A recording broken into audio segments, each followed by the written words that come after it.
নমস্কার দর্শকবৃন্দ, সরকারি কর্মচারীদের অবসরকালীন গ্র্যাচুইটি ও মৃত্যুকালীন গ্র্যাচুইটির ঊর্ধ্বসীমা বৃদ্ধি সংক্রান্ত একটি গুরুত্বপূর্ণ আপডেট আমি আপনাদের সঙ্গে শেয়ার করছি।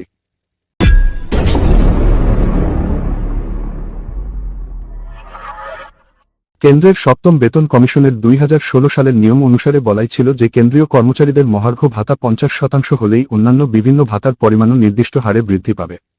গত মার্চ মাসে কেন্দ্রীয় সরকার তার কর্মচারীদের মহার্ঘ ভাতা AICPI সূত্র মেনেই 4% বৃদ্ধি করে জানুয়ারি 2024 থেকেই, ফলে তাদের এখন মহার্ঘ ভাতার পরিমাণ 50%।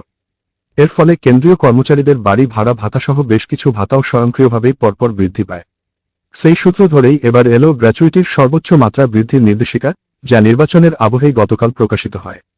জানুয়ারি 2024 থেকেই, যখন থেকে DA 50% হল, কেন্দ্রীয় কর্মচারীদের অবসরকালীন ও মৃত্যুকালীন গ্র্যাচুইটির সর্বোচ্চ সীমা পূর্বের 20 লাখ টাকা থেকে 25% বৃদ্ধি পেয়ে হল 25 লাখ টাকা।